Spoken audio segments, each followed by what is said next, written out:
Hello, everyone. I have to say, to start with, I'm going to apologize because I think we have the graveyard shift and energy is a bit low, probably, at this end of the day because there's a lot of thinky thoughts going on. I'm also going to apologize. Actually, am I the only one who thinks he looks like Chris Martin? Oh. I'm just curious. I do get some play. Are you related? Anyway, sorry, slight tangent there. Second apology will be, I know we're standing between you guys and drinks. Actually, we're still standing between you and Amanda, and then Amanda's standing between us and drinks. So I'm going to try to keep this pacey and keep everybody awake. On my left, that is my left, I have Tom Wilkinson, who's the Chief Data Officer for the Scottish Government. I then have Dave Buckley, who is Head of Policy at Open Mind, not Minded, Mind, in case I get that wrong yet again. And then next to him is Mallory Durran, who is Director of Applied Research, Tech and, is it Methods at Nesta? Innovation, methods, whatever you fancy. Whatever she fancies today. And then on the end, we have Iain Mitchell KC, who is Chair of the Scottish Society for Computers and Law. So, I am a reformed banker. Is how I like to refer to myself. I actually started as a nerd writing code a very long time ago, back when it was higher order languages, and we worked on CPM. So I haven't written code in a very long time, but I still do understand engineering. I find it something that I like to tinker with, and I'm also a creative. So I think this whole topic around accessing data in the AI world, I have a foot in both camps. And we spent quite a lot of time today debating and talking about things, so hopefully we can keep you entertained. So I'm going to start by going all the way to my right, to Iain, and ask Iain if he can talk to us a little bit about the copyright discussion, because I know Amanda, who's left the room, thankfully, feels this is a burning issue, and I guess the debate is do we actually care anymore? Right, well, I am going to challenge you a little bit. That's my job, because otherwise you'll all just dash off for a drink or go to sleep, so we've got to crack some jokes. And what I want to talk about is what happens, I'm going to talk about irresistible forces and immovable objects, but let me give you a little bit of context. There was a man called Mr. Hinton, who was a publisher, and he had a really good little earner. He was making stacks of money out of this book, which was in copyright. And then it passed out of copyright. And that was a big blow to his income, especially since some upstart open source Scottish publishers, you might call them, Mr. Murrows and Donaldson and Hinton, decided they would publish a copy of this book. Mr. Hinton was not best pleased. He got himself an injunction in the English courts, which of course, as you know, sitting in Edinburgh, has no effect whatever here. So he rushed up to the Scottish courts to get himself an interdict here and failed miserably. He claimed that there was, at common law, a common law right of copyright. And this is the great foundational case of not what copyright is or how long it lasts, but why we have it. You see, this case took place not last year, but in 1753. And the judges were all the towering intellects of the Scottish Enlightenment. And Lord Keynes, that great philosopher, eloquently explained why we have got a privilege, a monopoly granted by legislation, but copyright is no part of our common law. He said, the composer of a valuable book has great merit with respect to the public. His proper reward is approbation and praise, and he seldom fails of that reward. But what is it that entitles him to a pecuniary reward? If he be entitled, the composer of a picture, of a machine, and the inventor of every useful art is equally entitled, such a monopoly, so far from being founded on common law, is contradictory to the first principles of society. And then he went on and actually, with great perceptiveness, anticipated an argument that Jack Valenti was going to make to the US Congress years later, that well-known intellectual property absolutist, that we really ought to be paying royalties to whoever it was, or the estate of whoever it was who had invented the wheel. Our Lord Kames said that if you had to pay royalties to the original inventors and those deriving rights, at that rate it would be in the power of the inventors to deprive mankind both of food and raiment. The gelding of cattle for food was not known at the siege of Troy. Was the inventor entitled to monopoly so as to bar others from gelding their cattle? That's really what open source is about. And you've got to understand what copyright is about. Nobody has a natural right of property in the fruit of their labour, but Parliament, or parliaments now, in their wisdom, have seen the economic advantages that come from giving a limited period monopoly. There's arguments to be had about how long it should be, and that was quoted from an article which I wrote at the time. They were arguing about a massive extension to copyright terms. But it still leaves, so we don't start from a proposition that everybody deserves payment for their work as of right, but it's a privilege which is given. And that maybe frames the argument a little, but it does so in a way where there is still very competing interests struggling with one another. AI, particularly LLMs, are trained on scouring the internet, taking up all kinds of copyrighted works.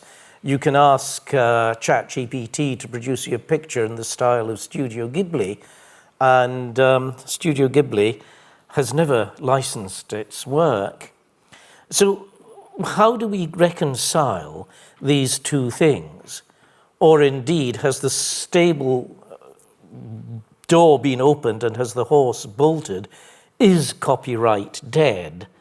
Well, I'm not going to talk about how we got here, but how do we get from here? We are where we are.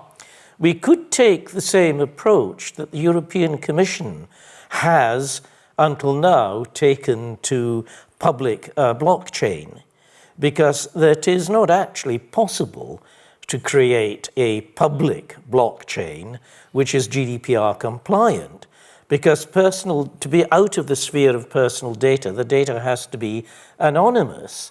And in public blockchain, it is pseudonymized. That was pointed out to the Commission years ago in a paper from the Max Planck Institute, to which the Commission's response was, we're aware of this, but it is up to the industry to contrive a blockchain, a GDPR compliant blockchain. Oh, look, there's a fluffy bunny over there. And so we've just gone on merrily. But if anybody, real nerds amongst you who are following the latest legislative efforts, and particularly the data omnibus, which is being discussed, will find a very subtle re-amendment of the definition of personal data, which will mean it changes the definition so as to all of a sudden make the law match the reality. So I'm going to say that we could do that, or of course we could take, and this is the provocation which I'll hand over to everybody else, we could take a strictly legalistic view, and the strictly legalistic view is to say, well, AIs are trained on copyrighted material, they don't have a license, that's infringing material, and so all we need to do is just close down all the LLMs and live happily ever after. That's the point I want to hand over. So I think, as Iain and I were talking earlier today, as a photographer, I kind of support that on one hand, because I don't want the LLMs training on my photographs and not giving me attribution. But likewise, as a nerd, I kind of want to be able to use the technology. So I think that's a nice segue into the conversation that Dave and I were having earlier, because open-minded sits at that juxtaposition between people like me and big tech. Yeah, exactly. I'm half tempted, given the time constraints, we just leave it there and say we should shut down the LLMs, problem solved. But I'll try to give a more nuanced take. So I guess very briefly, so Open Mind Foundation, which I assume most people won't have heard of, but we're a non-profit and open source community. And we build tools and technology for decentralized, privacy-preserving, attributable AI. And I guess how we come to this kind of copyright conversation is more actually probably, I think as Iain is hinting to, maybe sort of going beyond copyright. Copyright and sort of TDM exemptions are probably part of the story. But there is a bigger challenge that we definitely have and we need to face. And one solution probably is to close down all the LLMs. But I think there's probably alternatives that we need to explore as well. In terms of like where we are today, like it's just a fact that we have AI labs who are, in many cases, very aggressively like scraping news publishers, scraping Wikipedia, sometimes at like a ridiculously high rate because they want up-to-date content to retrain their models on. This isn't sustainable. We see publishers either sort of putting up paywalls or litigating, or if you're lucky enough to be like a large publisher, like if you're the New York Times, you can go and make sort of a multi-million-dollar deal, but that only works for a handful of companies, right?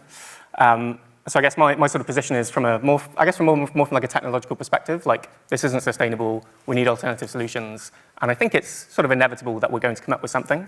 And this is kind of the sort of technology that OpenMind's working on at the moment. So yeah, I think it's kind of interesting.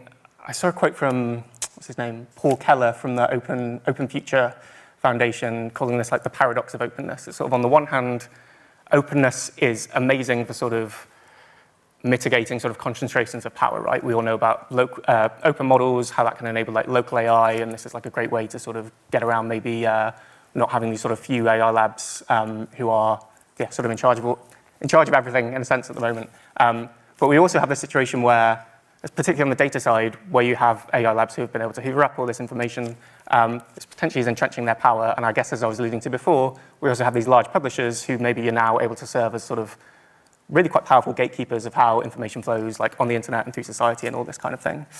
And for AI specifically, I think there is this like fundamental challenge of like the way pre-training works is you lose attribution, right? You get a big data set, a big corpus, you run your training algorithm, you come up with some model weights. There's no way of tracing back like that model weight is influenced by this, is directly attributable to this input. There are things like influence functions and this kind of stuff, but it's all a bit, it'll maybe get you 90% of the way there. So yeah, we're very interested in like this attribution problem. Are there better ways of doing this that can sort of preserve attribution? So yeah, OpenMind, we're developing open protocols to try to do this.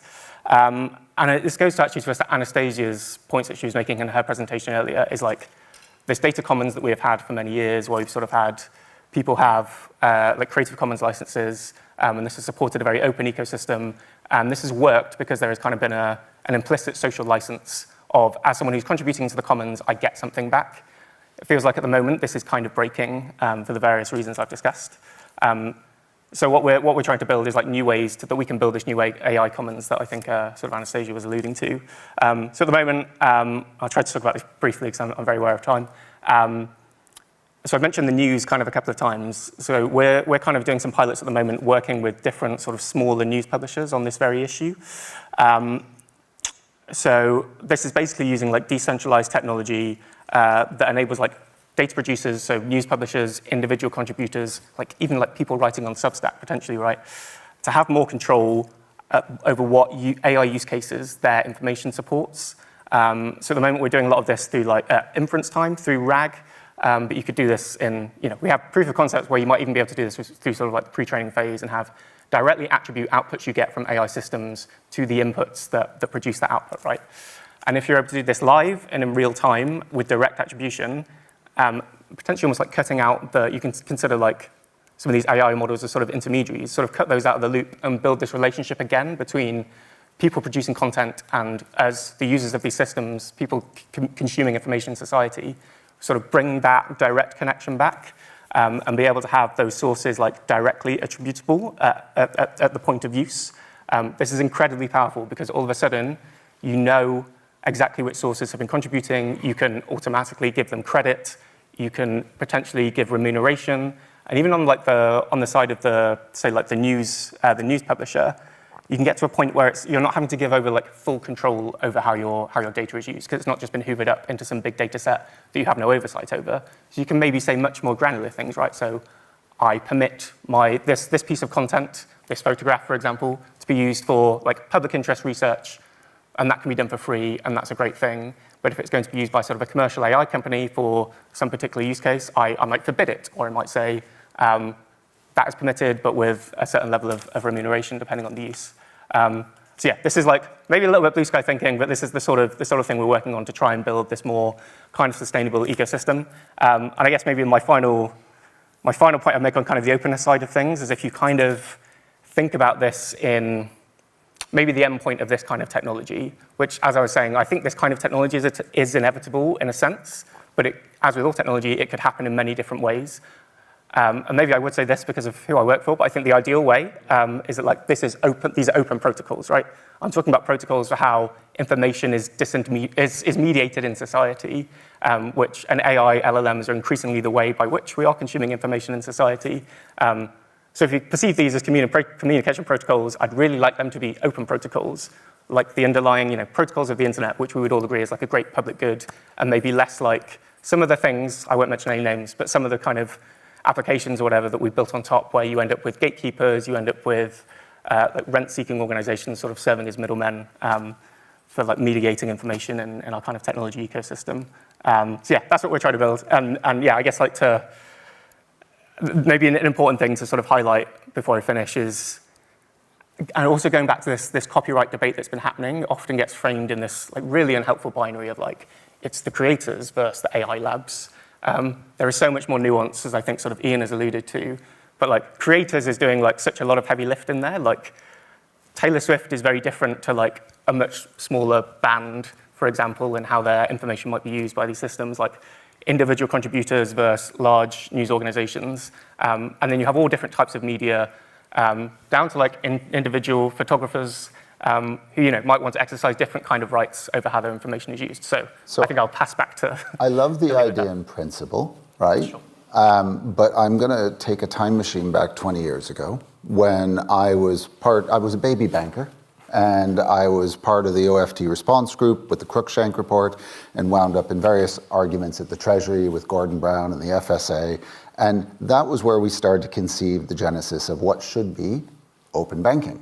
And anybody who remembers my presentation from 2 years ago on the failure of open banking at SOOCon will remember that I was quite negative about it. And actually, I was talking about this earlier with Mallory, and I made the point that I feel open banking has been an abject failure. And she got really annoyed with me. and my point was I had a vision, much like yours, Dave, right? This is what's between you. I know, right? This is so we don't start hitting each other again. Bruises don't come up for a day, so we're okay. But seriously, we had a vision at the time that we should all own our data as customers, right? The banks shouldn't own it. If you've done the KYC with your bank, then why should a different bank, when you go to them and try to take out a mortgage, have to go through the whole same thing? Why can't you take that, if you like, digital attribute, give it to the next bank and be automatically validated? Why do you have to go through the process again? Why does somebody else own your credit report? And this was my rant, to which Mallory pointed out I was fundamentally wrong. So, on that footnote... I might not have said fundamentally. I just said that I vehemently disagreed with you. I think when we have these big watershed moments where it feels like everything is going to change, that outset of open banking where you had a fire in your soul and you thought the world could be a different place, it's really easy to be fundamentally disappointed by what comes out of it and forget to be thrilled by the ways in which you have shifted capability along the way. And so I gave one example of things that open banking has made better. Now, you argued that some of the things that I feel thrilled about as a immigrant coming to this country, and I can see my accounts in a single app and all of that, would have been enabled by some of the fast payment infrastructure. But at Nesta, we've done work looking at intervening on harmful gambling behaviors. It is only because of open banking, the protocols, the governance and oversight of what needs to be true of the capability and security in an organization to be a certified financial institution, to be able to process, handle, manage that data, that we are able to do things like allow people to participate in gambling interventions where we pull their banking statements, send them information about how much they have actually spent, which it turns out that people who are gambling often think they're spending less week over week than they really are, and that we have seen in randomized control trials significant reductions in spending on gambling when people are informed about how much they are really spending. So reducing overall harm to families and to people's individual finances. And that was enabled because of both the open standards and the governance of those put in place by open banking. So it may be by small amounts that mounds amount to mountains. And I think my urge is let's have the big vision, but not be disappointed or call ourselves failures if we don't achieve the whole thing, because each incremental step along the way will make things slightly better than they otherwise would have been. And I think that was something I conceded, that I was wrong, right? Which doesn't happen very often, as my son, who's in the audience, will tell you. And when I left banking and moved into consulting and working with McKinsey to try to help people with their data and AI problems, I totally get what you mean, because I've done a lot of work in health sciences, med tech, pharma, and they're so far behind the curve compared to what we are in banking. And Mallory's point to me was, just because you didn't achieve the vision you had 20 years ago doesn't mean it's not valid. And actually, she's right, because the controls and the gates around all of it and the access and the use of it in something like helping people with gambling addictions is not something I would have ever dreamed of. And it's an incredibly beneficial side effect, probably much more so than me having to do a facial scan and submit my passport to a different bank instead of taking it with me. I guess on that point though, when we were talking, that requires sort of a flow of information and governance around it. And bearing in mind that we're sitting here in Edinburgh, not in London for a change, what have you seen up here in Scotland that you think could be interesting in terms of this debate about data and access via AI? Yeah, helpfully, I've just finished doing a landscape review of all of the health data research architecture, technology and flows. And one thing that we really felt speaking to Scottish research teams and indeed Public Health Scotland was the information governance infrastructure here is more mature than it is in other places. Now, that's not to say that access systems are perfect or are implemented at pace in all cases, but there is a single access point and clearly governed controls for who can access what level of information, under what parameters, whereas in England, there are something, HDR UK did a great report on it, something like 156 different pathways for an individual researcher to access the same type of data at the same level, just to understand what their trial design, participants, and site locations would look like before you even get to the point of beginning a clinical trial. So I think Scotland has done some really good thinking in harmonizing single access points. Obviously, that needs the technology to automate some of those things, the digital transformation to get all data ready and able to flow. But I think we've seen really good things from the Scottish Health Service in thinking about information governance around health data research. Which I think is an excellent segue to Tom as the CDO for the Scottish Government. Tell me, Tom, what are you seeing in terms of policies and trends in Scotland with respect to sort of open data and open government? So, open data is one of my responsibilities as CDO, and a conclusion from a recent review we did of our past open data policy, I think reflecting shifts we're seeing in other countries, was a recognition that we need to be more purposeful about what data we were making open, that it was infeasible to try and make everything open at the same time, and that there needed to be some prioritization within that. On top of that, what we're doing at the moment in Scottish Government through our data exchange programme as part of supporting the Tackling Child Poverty agenda here, is trying to put in place the componentry that will help those kind of practices around data standards that we're seeing in health, some of the mechanisms around governance of data sharing, to help those be reused across the public sector. And the communities of practice we run help make sure that leading work in health, or indeed elsewhere, because there's no one sector that is ahead of everyone else on everything, that those percolate across the public sector, and there's the opportunity for the same tide to lift all of the ships together. Now it's interesting looking at the broader UK around some of those aspirations Dave was talking about in terms of back to the IP side of things. If you're not aware of the Decade Research Centre, which was a UKRI-funded research initiative I was on the board of, it's just winding down now. So they have done a lot of work along the lines you're describing around content attribution. They are responsible for the open C2PA standard that is used by all of the big tech companies now to keep track of provenance. They've developed fingerprinting technologies, some of which may be robust to some sort of processing within LLM pipelines. And they've also built blockchain-based mechanisms, maybe not to production standard, for the remuneration of contributors to the training of LLMs and other sources. So I think there's a wealth of publicly funded research there to kind of tap into for the aims you're describing.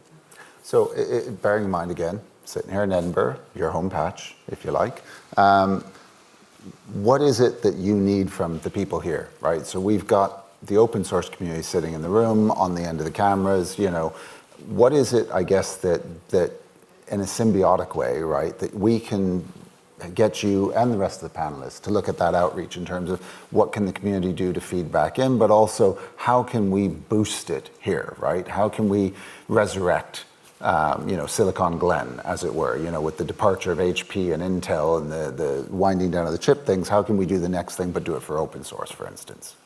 And I mean, I'll sort of take that in order. I think in terms of what the Scottish Government, certainly I am looking for from the open source community, is some of that freedom from monopoly that Iain was talking about, the possibility of having healthy competitive markets around public procurement of software.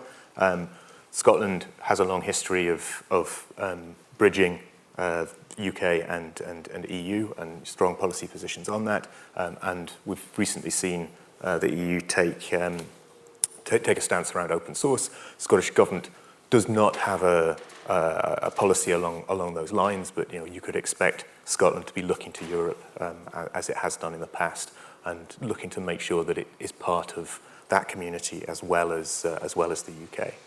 And in those ways, I'd hope the Scottish Government can be looking to make increasing use of open source, as we have done with recent projects where, wearing my open government hat, we have been supporting innovations around digital democracy and making sure that open source tools for public participation can be combined flexibly, and that project itself, while being commercially sustainable, is producing Creative Commons, public commons kind of assets that will help others use those technologies more flexibly as well. So we are practicing that support of open source in even some quite sort of neglected technological spheres.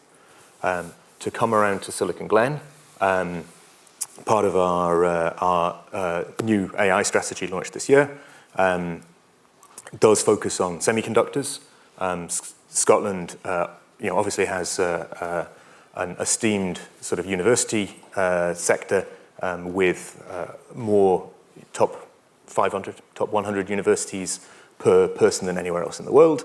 And within that, the semiconductor as well as AI strands are very, very strong.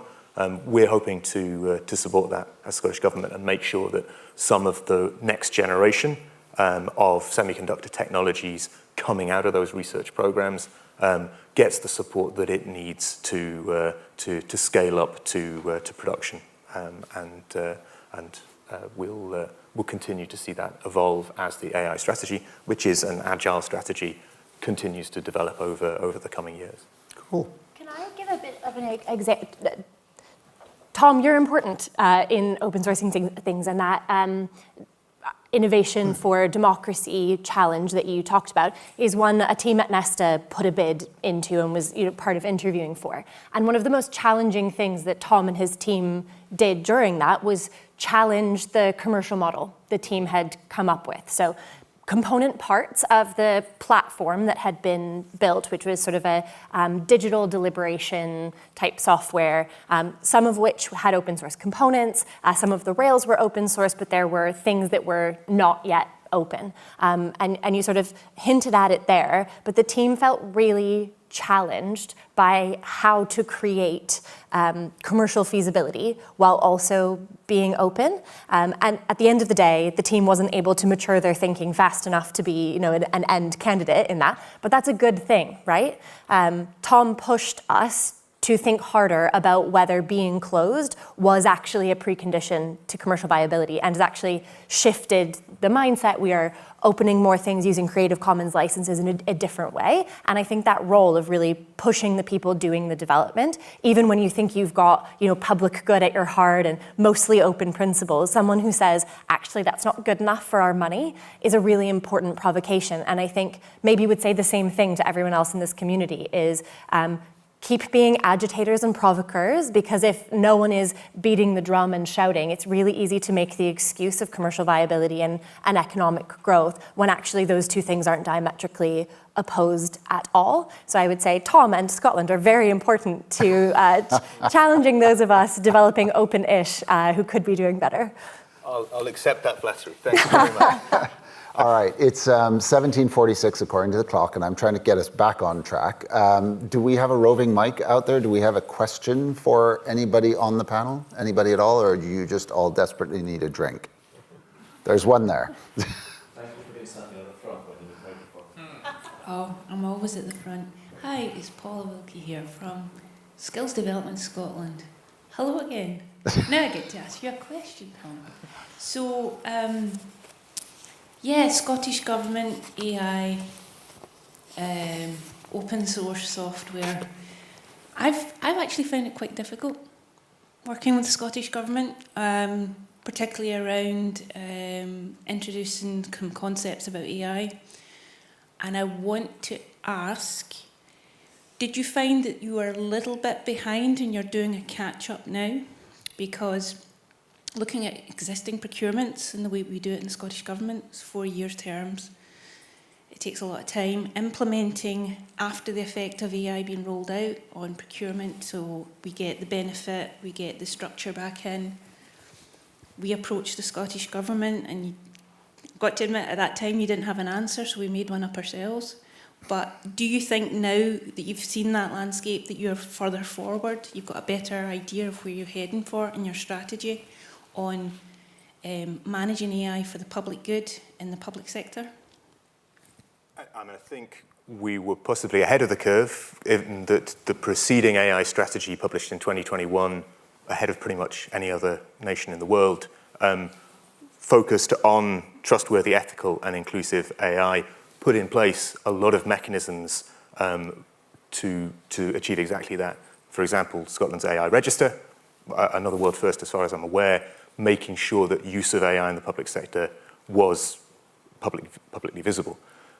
Now, in terms of procurement of AI, we have, of course, been watching other countries and their response.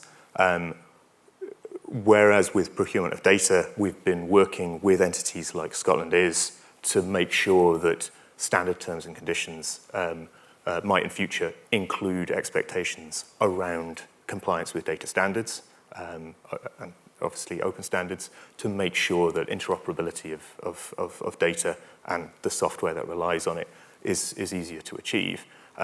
On the AI side of things, this is a shifting landscape, and I don't know that I've seen any country in the world who has an AI procurement policy that I would say was robust against changing technology and a changing understanding of the capabilities of the technology. And to be fair, you don't run government procurement.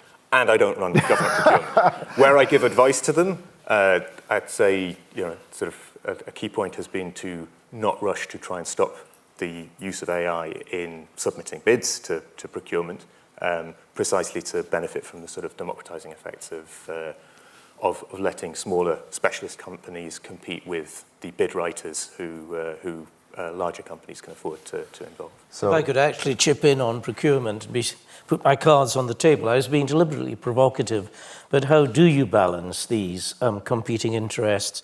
And it seems the answer is the same way you eat an elephant, one slice at a time. And the starting point is actually procurement in the public sector.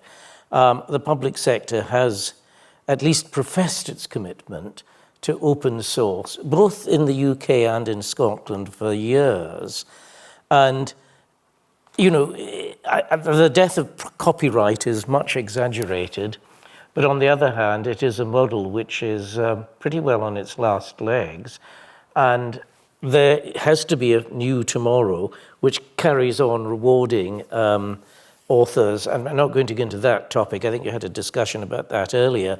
But the one slice at a time approach, if government and the public sector is properly committed to specifying open source in procurement exercises, and the EUCJ says that's perfectly permissible, that is a way to start building an open data stack in the particular procurement area.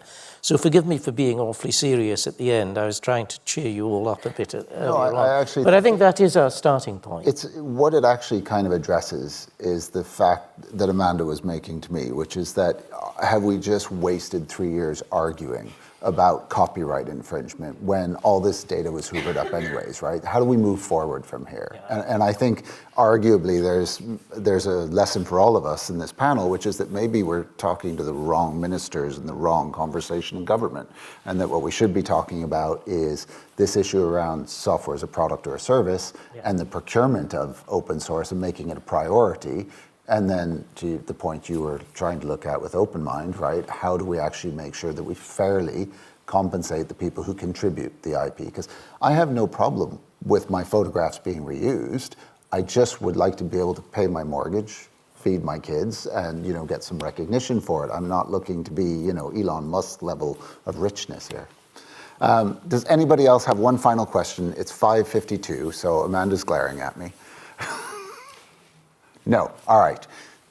Thank you very much, guys, for your panel, and I hope we managed to put some thought-provoking debate into all of you.